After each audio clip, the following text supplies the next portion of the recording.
Neveríte, čo sa mi stalo. Dostal som na vyskúšanie diagnostiku do obedu 2 a budem to skúšať na týchto autách, na tomto, tomto a tomto. No ale uvidíme, či táto diagnostika alebo tento adaptér za pár desiatok eur za niečo stojí, alebo je to zase len nejaký scam na internete.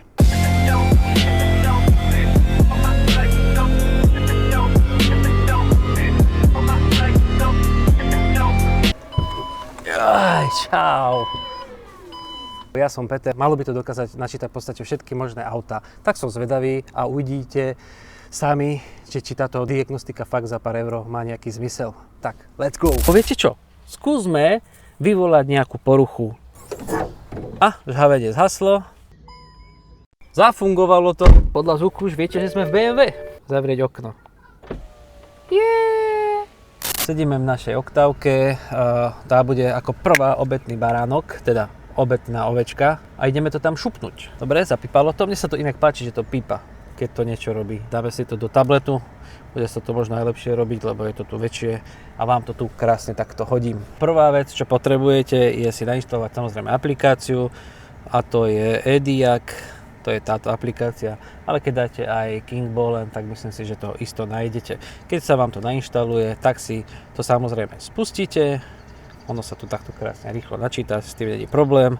Musíte si samozrejme vytvoriť svoje konto, potom si musíte zaregistrovať ten svoj adaptér. Takto vám to ukážem. ADD, aj vy dáte si aktivovať zariadenie a tuto napíšete čísla, ktoré máte v tom manuáli a konkrétne tuto hneď je tam taká nálepka presne ako tu na tomto obrázku, čo vám tak krútim. Vy to tam vidíte, dúfam. Späť.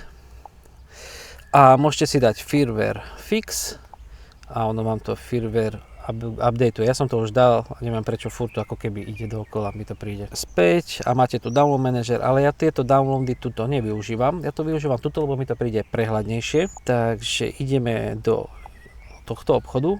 Tu máte, dáme si all a tu máte všetky ako keby servisné funkcie. Inak nápadne sa to dosť podobá na launchku. Samozrejme, niektoré funkcie by som asi neskúšal. Taký immobilizer, reset.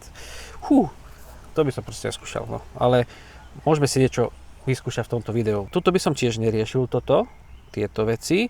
Dnes to príde, že to je viac prehľadné. Tu si dáte takto.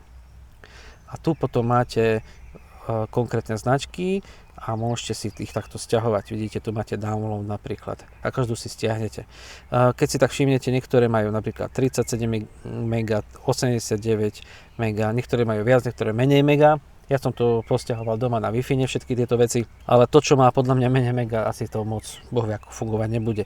Škoda má 67, viem, že funguje celkom dobre a BMW má skoro 2 GB. A ešte k tomu tu mám Continue, čiže prišli nejaké updaty na konkrétne značky, čiže tá knižnica je nejako updatenutá. Toto sú vlastne také tie knižnice. Potom, čo som si tu všimol, čo je dobré, čo ma zaujalo je, že tu má napríklad históriu, že čo som napríklad robil kedy, tu niečo vidno, potom sa, keď na toto kliknete, tak sa automaticky začne pripájať. Dáme WinScan, to je také univerzálne, ono tu tak začne pipkať, neviem, či to vy počujete. Celkom rýchlo našlo Winko, ale môže to byť samozrejme teraz už aj tým, že už som bol prihlásený na toto auto, alebo teda pripojený, ale pamätám si, že aj predtým som bol prekvapený, že to celkom rýchlo išlo. Potom samozrejme, ako máte možno vidieť tu Translate, preloží vám tú aplikáciu alebo tie informácie do slovenčiny, alebo ako si to nastavíte. Čiže aplikácia nemá rozhranie automaticky české alebo slovenské. Musíte používať ten translátor, ale to myslím, že tak napríklad robí aj tá launchka. No napríklad status report, to sa stane to, že to začne načítavať celé auto. Problém je, napríklad vidíte teraz znova, ako keby sa toto pripájalo, že neostane tá aplikácia ako keby stále pripojená v kúse, keď niečo chcete robiť, tak ako keby sa znova pripájala na to auto. To je také trošku možno otrávne. No ale už to tam dáva a vidíte, motor je bez chyby, transmission je bez chyby, no viem, že isto bude rádio v chybe a zatiaľ inak čo pozerám, tak jednotka, dvojka, trojka, osmička, devina, 13 sedí ten popis, čo mám zo skúseností z VCDS. Čiže tie jednotky majú presne tie isté čísla. Rádio je 5F, tak uvidíme napríklad, či tam bude rádio pod číslom tým 5F. Dobre, máme to. 5F sedí, aj 09 centrálna elektrika sedí presne podľa VCDS-ka. 6D je zadný elektrický kufor, to tiež dokonca sedí podľa VCDS-ka. Čiže halus. že toto napríklad sedia tie popisy presne podľa VCDS napríklad, alebo OBD11. Zase tu vidíte, máte možnosť translate, čiže vám to preloží. Ťažko povedať, či to je nejako dobre preložené, ale chápete. Elektronická, centrálna, elektrická, no takže, ale niekomu to môže niečo pomôcť. Takže dáme toto do prdky, necháme si to v angličtine. Čo mi to tu hlási? Našlo mi teda po jednej chybe. Viem, že toto PDF rádio bude, že softwarová ona je na prd. To viem, to nemám ešte spárované. Tu mi napíše nejaké informácie o tom, celú vinko a tak ďalej, o verzii a tu si môžem read DTC a mám to tu software check. Áno, viem o tom, že mám tento problém. Zmazať sa to nedá, pretože treba zlúčiť softwareové verzie a to sa robí pri kodovaní. Centrálna elektrika by ma zaujímalo, že prečo je tam zase, ale to bude niečo s busom, lebo som pripájal ten oný, to sa celkom stáva, read DTC. Remote key, aha, mám slabú baterku napríklad v kľúči vraj, OK. Tak dáme, že to by sme mohli zmazať, clear, yes, OK, a už chybu nemáme. Takže vidíte, toto pekne fičí. Pripojíme sa na ten zadný kufor, tam viem, že mám problém s jedným motorom. Mi to tam vyskakuje nejaká chyba na motore. Tuto zase vám dá nejaké informácie o tej konkrétnej jednotke. Toto je ten hall senzor. No, takže tak, dáme clear. Ale viem, že sa to nedá zmazať, lebo tá stále trvá tá chyba. Tuto si môžete zvoliť priamo konkrétnu jednotku, ktorú chcete riešiť a pozerať. Presne sedia tie popisy podľa tej VCDS, ako som hovoril. Tu si to viete po jednom diagnostikovať. Nemusíte dávať celý ten sken. A teraz by som vám chcel ukázať napríklad. Vieme tu otestovať ako keby akčné členy, samozrejme. Nejaké tie základné. OK. A napríklad warning sound vieme otestovať, či to funguje. OK. Štart. Pípa nám to. Neviem, či to počujete, ale asi ja áno. Ja myslím, že aj vy. No, takže to je v pohode. Dáme späť. Potom napríklad sa tu dá zavrieť. Štart. A už ho zatvára. Proste trošku nám blbne ten motorček. Vidíte, ide to. Šuf! Dobre, môžeme skúsiť niečo ďalšie, napríklad vyskúšať. Nejaký test. Čo ja viem. Instrument cluster. OK, to máme test. OK. A gong, to by ste mohli počuť.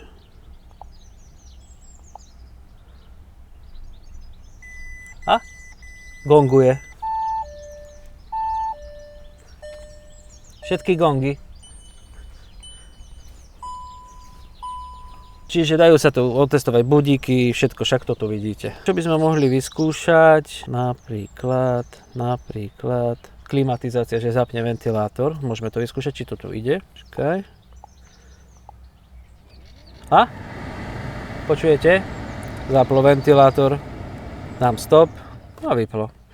Na Škodovku alebo na Volkswagen Group to vyzerá, že to funguje dobre, tieto akčné veci. Dáme si tu tieto funkcie a napríklad tu sa dosť akože obojím niečo skúšať, ale napríklad skúsme baterku. Ja si myslím, že s tým nemáme čo pokaziť. Skúsime, že Škoda. Switch on, yes. A battery control alebo gateway. Čo mám dať? No, neviem z tohto. Skúsime 19. Lebo neviem o tom, že by to malo battery control nejak zvlášť. Read fault.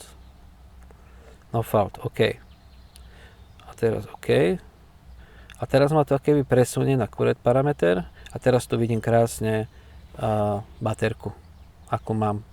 Presne to vlastne aj sedí na oktávku. A teraz battery parameter môžem zmeniť a nastaviť, nakodovať. Viete čo? Skúsme vyvolať nejakú poruchu. To tak, že odpojím lambdu, odpojím váhu vzduchu a odpojím celé svetlo. Že či to tu samo nájde takto online. Čo vy na to? Tak. A tuto máme celé svetlo. Tak. No. Porucha natáčania svetiel, bliká mi žhavenie, svieti kontrolka motora, to je jasné, lebo je naštartované. A my si to skúsime takto dať. Dáme win scan, ja to takto robím. Už to zase pipka. Keď si dám tu car, tak vidím, že mám svetlo ľavé a aj poruchu natáčania. No a uvidíme, či niečo nájde. Malo by hlásiť poruchu niečo s váhou a malo by hlásiť poruchu teda celého toho svetla. Dáme status report, dáme si to celé takto krásne načítať. Počkáme a motor 1 chyba, to sme tam doteraz nemali. A centrálna elektrika 2 chyby. Tak uvidíme, či to bude zase ten kľúč, alebo to bude to svetlo. Ďalšia chyba. OK, a sme v tom zozname chýb. Tu máme novú chybu, ktorá pribudla na motore. To by mala byť tá váha vzduchu. Read DTC. A keď si to dáme preložiť, obvod snímača hmotnostného a objemového prietoku vzduchu. Presne to sedí na to. Zmazať to nemá zmysel, lebo mám to odpojené. A teda či nám si elektronika, centrálna. Vidíme, čo nám píše. Read DTC. Turn left signál a LED, vidíte, to sedí. A ešte máme jedno na svetelnom problém, to je headlamp. Tak, read DTC a left, presne tak, sedí. Ja to idem teraz naspäť dať. Clear DTC, rovno takto to hodím, že všetko. A žhavenie zhaslo. Ešte mám stále výkričník. Car. Ešte mám stále tie svetla. Tak dúfam, že to zmaže. A mám auto bez chyby. Poďme teraz na tú B8.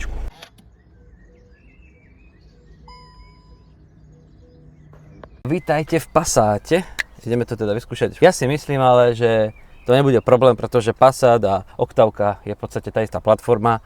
Čiže si myslím, že to bude takisto za mňa dobre fungovať. Dáme All System Diagnostic, Win Scan a uvidíme, ako teraz bude dlho trvať, kým nájde, ale dáva mi, že je to fail. Ale jednu vec vyskúšam. Dám hotspot, internet, či sa niečo zmení s tým. Čiže keď je tam ten internet, tak on to preto tak dlho robí, lebo on to nejakým spôsobom vyhľadáva. Aha, čiže ďalší point, bez internetu toto úplne dobre nefunguje. A teraz to pekne vyhľadáva, že Volkswagen a Winko. No, čiže toto musí byť na internete, vtedy to funguje určite lepšie. Chcel by som vyskúšať tie servisné veci na Passate, zmazať tú hlášku, čo ste mali možnosť vidieť na začiatku, servisný interval zmazať. No, chlapci, konečne to máme, trvalo tu 3 minút, máme 3 chyby na motore a 2 chyby na centrálnej elektrike. Tak si pozrieme, čo nám píše motor. Nemalo by nič písať, môžu byť aj nejaké staré chyby. Uvidíme.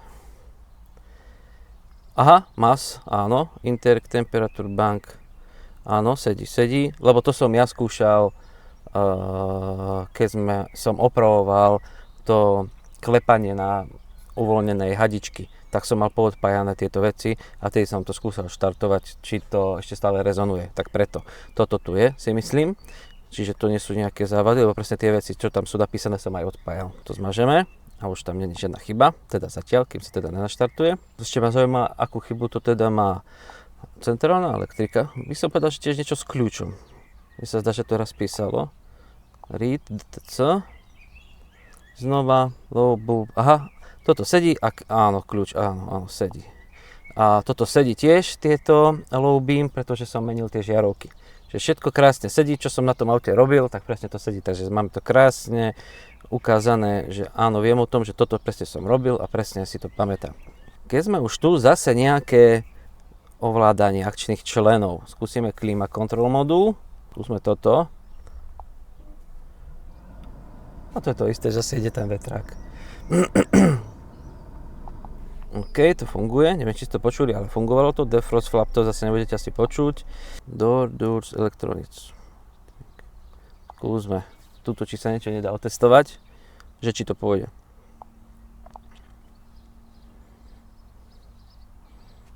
OK. Mirror fault. Central lock. Skúsme. A?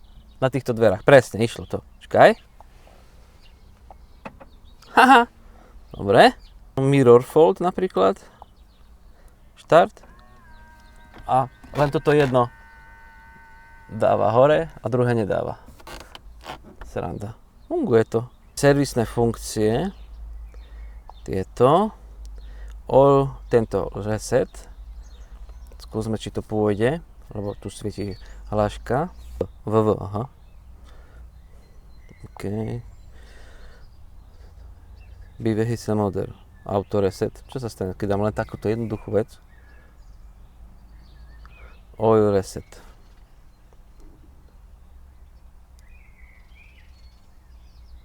Dajme, že všetko. Poďme po 10 000, to stačí, čo? OK. Vraj to je? No, uvidíme, to si ukážeme. Vyduchneme to. OK, a teraz som zvedavý.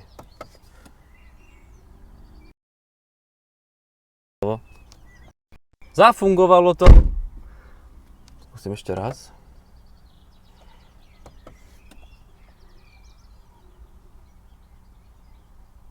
Easy. Akože čakal som to, že to bude fungovať, pretože je to Škodovka 3 a Passat B8, to je v podstate to isté.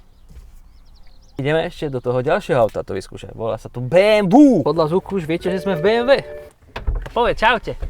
Čau. Máme potom upgrade a ideme to teda vyskúšať. BMW. Mobilný hotspot.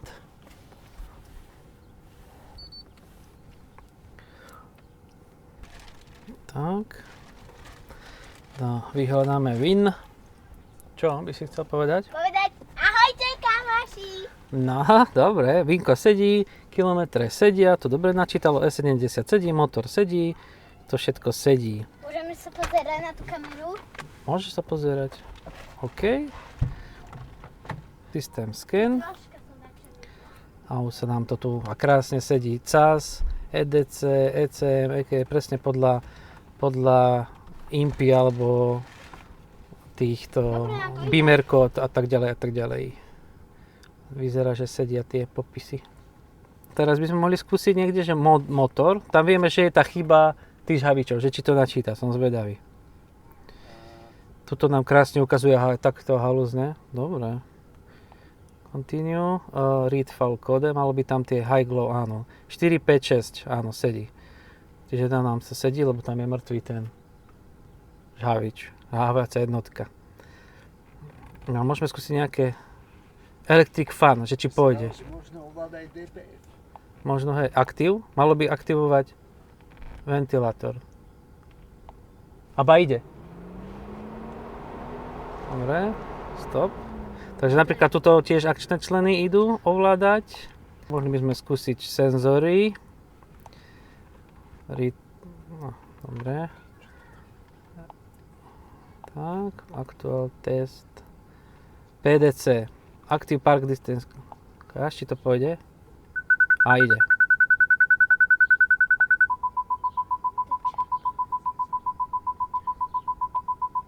Dobre, takže to funguje, tiež ovládanie.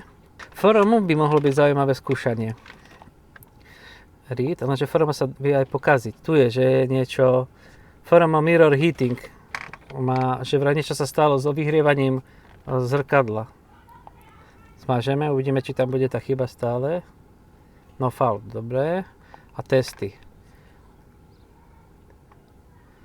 Power window front. Skúsme. OK. Side driver, pasažier. Tam je, že zavrieť okno. Yeah!